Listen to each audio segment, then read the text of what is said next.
ہم اپنے loved one کو ظاہر ہے چاہے وہ بیوی ہے چاہے وہ بچہ ہے اس کو ہم میرٹ نہیں دے سکتے.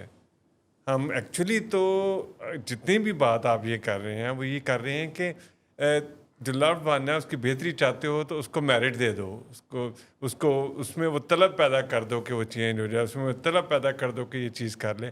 لیکن ہم اسی ڈر خوف گھٹن جو بھی چیز ہے اس میں ہمیں میرٹ سے روک دیتی ہے اور ہم کہتے ہیں کہ یار یہ نہ ہو جائے یہ نہ ہو جائے. دیکھیے اتنا ہی خوبصورت نقطہ ہے کہ صرف اس ایک بات پہ عمل کر لیں تو آپ دیکھیں گے کہ جو لوگ اچھے بھلے کاروبار چلا رہے ہوتے ہیں میرٹ کی وجہ سے, جن کے سینکڑوں امپلائیز ہوتے ہیں جو اپنے فرائض منصبی ادا کرتے ہیں کہ آپ میرٹ پر چل رہے ہیں, اور آپ اپنے گھر میں جب واپس آتے ہیں تو آپ گریس مارک دینا شروع کرتے ہیں.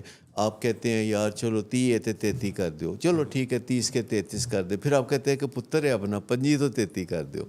وہ 25 سے جب 33 کرتے ہیں, پھر 20 سے 33 کرتے ہیں, پھر 0 سے 33 کری جاتے ہیں. پھر وہ کہتے ہیں نا کہ بس مائنس وہ پھر ہیبٹ بن جاتی ہے. مطلب پھر وہ ہیبٹ بن جاتی ہے اور پھر ہم اسی کو نام سمجھتے ہیں. اس میں ہمارے ذہن میں ایک جو دھڑکا ہوتا ہے نا کہ یہ جو کچھ بچ گیا ہے یہ بھی نہ جائے, یہ کہیں چلا نہ جائے. مطلب اتنی ہمیں عادت ہو جاتی ہے, یہ جو روگی رشتے ہوتے ہیں اس میں ہر وقت دھڑکا لگا رہتا ہے کہ ابھی یہ جو ٹیلی فون کی بیل بجی ہے یہ کوئی بری خبر آئے گی. کیونکہ جن لوگوں کا بھی تعلق روگ سے ہوتا ہے وہ بری خبر کو اینٹیسپیٹ کرتے ہیں, وہ 100 کلومیٹر سے بری خبر کی بو سونگھ لیتے ہیں. مطلب کہنے کا یہ ہے کہ جو روگی رشتہ ہے وہ مثبت سوچنے ہی نہیں دیتا, وہ ہمیشہ غلط سوچنے کی طرف جاتا ہے. اور یہاں تک ہوتا ہے یہ کنٹرول کا ایلیمنٹ کہ بچہ اٹھ کے واش روم جا رہا ہے تو والد کدھر جا رہے ہو, کیا کرنے جا رہے ہو. مطلب یہ بے معنی سے سوال ہے. حالانکہ یہ دیکھیں کہ اگر ان کے اس رویے سے کیا وہ کنٹرول ہو جائے گا, نہیں ہوتا. اس طرح کی یا تو یہ فائدہ دے رہا ہو نا کہ ہم اپنے بچے کو میرٹ سے محروم کر رہے ہیں, اس کی بات مان رہے ہیں اور ایک اسی طرح کا رویہ رکھ رہے ہیں جو ڈر خوف گھٹن کے ساتھ ہے, اس سے اس کو کوئی فائدہ نہیں ہونا. ایک ایلیوژن ہوتا ہے, ایک ایلیوژن ہوتا ہے کہ اگر میں نہ انج کردا تو پھر بڑی تباہی ہونی سی. مطلب یہ جو سوچ ہے نا کہ جو بچت ہوئی ہے نا یہ میری کوششوں سے ہوئی ہے, میں اگر قائد اعظم نہ بنتا تو پھر یہ بڑا غرق ہو جاتا. اور یہ گرینڈیوسٹی کی فارم ہے مجھے لگتا ہے. اچھا, یہ کئی دفعہ جب ہم کہتے ہیں لوگوں کو پہلا سبق دیتے ہیں کہ دیکھیں آپ یہ پولیسنگ کرنا چوکیدارہ کرنا چھوڑ دیں, آپ کے چوکیدارہ کرنے سے آپ کے روک ٹوک کرنے سے کچھ نہیں ہوتا. اس نے جتنا نشہ کرنا ہے وہ اپنی نشے کی پیاس کی وجہ سے کرنا ہے, جو کہ نہ بجھنے والی پیاس کو ہم نشے کی بیماری کہتے ہیں. تو ہم انہیں جب بتاتے ہیں کہ آپ چھوڑ دیں اس کو, یعنی فی الحال آپ اپنی توجہ جو ہے سیلف کیئر کی طرف رکھیں تاکہ آپ کی انرجی واپس لوٹ آئے, آپ کا دماغ جو ہے سوچنے والا دماغ, یہ جو اپر برین ہے یہ دوبارہ کک سٹارٹ ہو جائے. آپ تھوڑا 2-4 دن کر کے دیکھیں, کہتے نہیں یہ انی دیر تباہ ہو جائے گا برباد ہو جائے گا, لیکن ان کا خیال ہے کہ یہ جو بچا کے رکھا ہوا ہے ہم نے بچا کے رکھا ہوا. سر جو ہم نے بچپن میں جس طرح ان کو کنٹرول کیا ہوتا ہے نا, ہمیں کہیں نہ کہیں یہ بات آتی ہے, بچہ ہمارا گرو کر جاتا ہے, ٹھیک ہے, ہم اس کے ساتھ گرو نہیں کر پاتے. بچہ جو ہے وہ اپنا جس طرح ہم اس کو کھلونے کی طرح بچپن میں ڈیل کر رہے تھے, ہم جو کہتے ہیں کھڑا ہو جا وہ کھڑا ہو جاتا ہے, بیٹھ جاتا. ہمارے بس ذہن نے یہ دماغ نے سیکھ لیا ہوتا ہے کہیں. تو جب وہ بچہ بڑا ہوتا ہے اور اپنی منمانیاں کرتا ہے چیزیں کرتا ہے تو ہمیں پھر گڑمڑ ہو جاتی ہے, پھر ہم اس کو. بالکل صحیح کہا آپ نے کہ جس بچے کو ہم نے گود میں بٹھا کے کھلایا ہوتا ہے یا ایک بازو سے لٹکا کے ہم اسے لیے پھرتے ہیں, جب وہ بڑا ہو جاتا ہے تو ہم یہ ماننے کے لیے تیار نہیں ہوتے کہ وہ گرون اپ ہے, اس سے بات کرنی پڑے گی. اچھا, اگر ہم یہ بات کرنا بچپن سے شروع کر دیں اور بچوں کے ساتھ بے معنی باتیں نہ کریں, بچوں کے ساتھ ہم بہت بے معنی ایسی بے معنی اور فضول باتیں کرتے ہیں کہ اگر ان کو ریکارڈ کر کے ہم خود سنیں تو ہم کہیں گے کہ ہم کتنی اہم خانہ باتیں کرتے ہیں. بچوں کے ساتھ یہ بچے پورے انسان ہوتے ہیں، صرف ان کا سائز چھوٹا ہوتا ہے، اور ان کے ساتھ ہمیں ریزنیبلی ویل بات کرنی چاہیے. اور آج کے بچے جو ہیں جو کہ زیادہ باشعور ہیں، وہ چونکہ کلاس 1 سے پڑھنا نہیں شروع کرتے، ایک پریپ ہوتا ہے، ایک نرسری ہوتا ہے، پتہ نہیں کس طریقے سے پلے گروپ ہوتا ہے، تو اس میں بچے جو ہیں وہ بہت بات کو سمجھتے ہیں.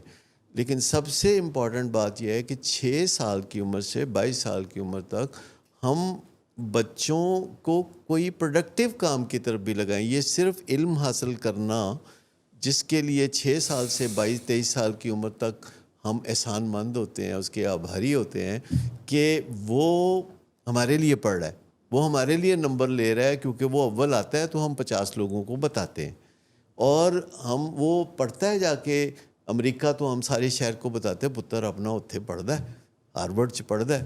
تو مطلب یہ جو پرائیڈ لینے کے لیے ہم یہ کام کرتے ہیں کہ ایچیسن میں داخل کرانا ہے، چاہے ہماری مالی حیثیت کمزور ہو، لیکن ہم ایچیسن میں بچے کو داخل کرائیں گے جہاں وہ افلوئنٹ کلاس کے بچوں کے ساتھ پڑھتے پڑھتے احساس کمتری میں ہوگا، ان کی نقل کرے گا. وہ جو ہم چیپا صاحب کی بات کر رہے تھے، جس میں ایک ماں کہہ رہی تھی کہ میں سلائی مشین چلا کے تو فیس جمع کرتی ہوں جو مجھ سے ہو نہیں سکی. تو بچوں کو ضروری نہیں کہ آپ بہترین اسکول میں داخل کرائیں گے تو وہ بہترین ایجوکیشن حاصل کریں گے. بچوں کو آپ سرکاری اسکول میں کرائیں، فری کے اسکول میں کرائیں، اور اس کو ایک سبق دیں کہ تم نے اپنے کردار کو اچھا رکھنا ہے. اور کردار کو اچھا رکھنے کا مطلب یہ ہے کہ وہ پراسپرس ہوگا. یہ جو ہماری سوچ ہے نا کہ کردار اچھا ہونے سے بندہ فقرا ہوتا ہے، یہ جو ایک سوچ ہے، وہ میں آج ہی فیس بک پہ ایک سٹوری پڑھ رہا تھا. وہ انڈیا کے ایک پرائم منسٹر ہیں، 2 دفعہ پرائم منسٹر رہے، گلزاری لال نندا، اور وہ 2 دفعہ پرائم منسٹر رہے. اور وہ جب کوئی 95 ایئرس کے تھے تو ان کے مالک مکان نے ان کا سامان اٹھا کے باہر پھینک دیا کہ وہ کرایہ نہیں دے رہے. تب جا کے پتہ چلا کہ انڈیا کے ایک پرائم منسٹر ہیں جو کہ بالکل فقرے ہیں. اور ایسا بندہ جو کسی ملک کا چیف ایگزیکٹو ہو اور وہ اپنی حالت اتنی بھی نہ اچھی بنا سکے کہ اپنے بڑھاپے کا کوئی سامان پیدا کر سکے، وہ پرو ایکٹیو نہ ہو، تو ہم لوگ کہتے ہیں واہ جی واہ کیا عظیم بات ہے. اور لوگ مثالیں دے رہے تھے کہ ہمارے ہاں بھی ایک وزیر اعظم تھے معراج خالد جو کرائے کے مکان میں رہتے تھے. یعنی آپ اس طرح پروموٹ کرتے ہیں کہ جیسے غربت بہت عزت اور شرافت کی بات ہے، اور امارت جو ہے اس کو ہم ڈرٹی فلتھی رچ کہتے ہیں. ایسی قوم کیسے خوشحال ہو سکتی ہے جن کی بیسک ویلیوز میں پرابلم ہے، بیسک نظریات میں پرابلم ہے، یعنی جسے پیسہ کمانا برا سمجھا جاتا ہے، جب کہ پیسہ نہ کمانے سے قدم قدم پہ آپ کو مشکلات کا سامنا ہوتا ہے، قدم قدم پہ آپ کی ضرورتیں پوری نہیں ہوتی، آپ کو دوسروں کی طرف دیکھنا پڑتا ہے یا حکومت کی طرف دیکھنا پڑتا ہے. تو پیسہ کمانا تو کوئی زیادہ مشکل کام نہیں ہے، لوگ اسے مشکل کام سمجھ کے پیش کرتے ہیں، لیکن آپ دیکھیے کہ پیسہ کمانا زیادہ مشکل کام نہیں. پیسہ کمانے سے زیادہ مشکل کام جو ہے وہ پی ایچ ڈی کرنا ہے، 6 پیکس بنانا ہے، شہرت کرنا ہے. پیسہ کمانے سے زیادہ جو مشکل کام ہے اچھے تعلقات بنانا ہے. آپ دیکھیے جتنے لوگ بھی پیسہ بہت اچھا بناتے ہیں اچھے تعلقات نہیں بناتے، ان کے گھر میں تعلقات ٹھیک نہیں، ان کے باہر تعلقات ٹھیک نہیں. تو ہمیں دیکھنا چاہیے کہ جو ایک ہائرارکی ہے اس میں پیسہ بنانا، پیسہ کمانا صرف یہ آپ سے ارادہ مانگتا ہے، آپ سے سوچ بچار مانگتا ہے، پھر آپ سے حکمت عملی اور کچھ عملی اقدامات مانگتا ہے. صحیح ڈائریکشن میں چلنا ضروری ہے، اور پھر آپ کا کسی مقصد پہ ہونا، کسی آپ کا گولز کو فالو کرنا.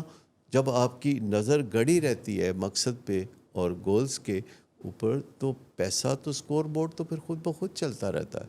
تو مطلب کہنے کا یہ ہے کہ جو روگ ہے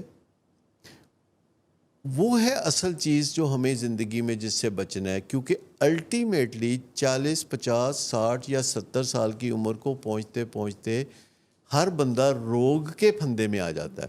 اتنے اتنے بڑے سائنسدان، اتنے اتنے بڑے مشاہیر اور سیاستدان جو ہے آخری زندگی جو ہے وہ نشے اور اس طرح کی میزریبل چیزوں میں گزارتے ہیں. لیکن میں آپ کو بتاؤں کہ جو روگ ہے اس سے نکلنے کا یہ طریقہ ہے کہ آپ سیدھے راستے پہ چلیں, سیدھی بال کرائیں. ایک سیدھی بال ہوتی ہے جو کرکٹ میں, جس کو مطلب کرکٹ میں تو اتنا کامیاب بال نہیں کہی جاتی. کرکٹ میں تو ان سوئنگ ہو تو آؤٹ سوئنگ ہو تو پھر ذرا زیادہ آؤٹ کرتے ہیں آپ دوسروں کو اور آپ کا ڈنکا زیادہ بجتا ہے. لیکن آپ کو پتہ ہے کہ یہ جو بال کو سوئنگ کرنے کے لیے بال کو ایک سائڈ سے پالش کیا جاتا ہے اور ایک سائڈ سے کھردرا بنایا جاتا ہے.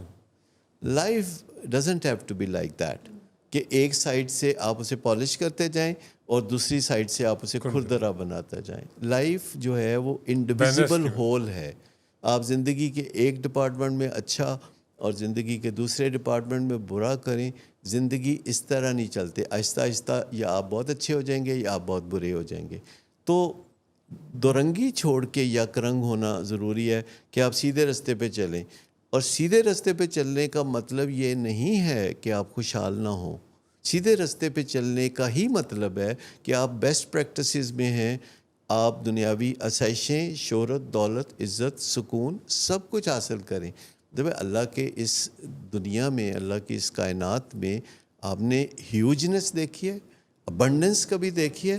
آپ چاروں طرف نظر آپ دوہرا کے دیکھیں تو آپ کو کسی بھی چیز کا قحط نہیں نظر آتا. آپ دیکھیں تو پھول کھلے ہوئے ہیں, تو ہزاروں پھول کھلے ہوئے ہیں دور تک جہاں تک نگاہ جاتی ہے. آپ آسمان کو دیکھیں تو اس کی وسعتیں دیکھیں, آپ پہاڑوں کو دیکھیں, جنگلات کو دیکھیں, اور تو اور آپ سڑکوں پہ چلے جائیں تو کاروں کا سیلاب چل رہا ہوتا ہے. آپ ذرا دیکھیے کہ کیا ان میں سے کوئی ایک اچھی گاڑی آپ کیوں نہیں ڈیزرو کرتے؟ کیونکہ جب تک آپ سوچیں گے نہیں ایک افلوئنٹ اور اچھی زندگی کے بارے میں, آپ اسے حاصل نہیں کر سکتے. کوئی بھی چیز جو ہوتی ہے نا وہ دو دفعہ کریٹ ہوتی ہے, ایک دفعہ آپ کے مائنڈ میں اور ایک دفعہ ریالٹی میں. تو جب پہلے حصہ جو ہے جو مائنڈ میں کریٹ کرنا ہے وہ آپ کا کام ہے. وہ آپ کا کام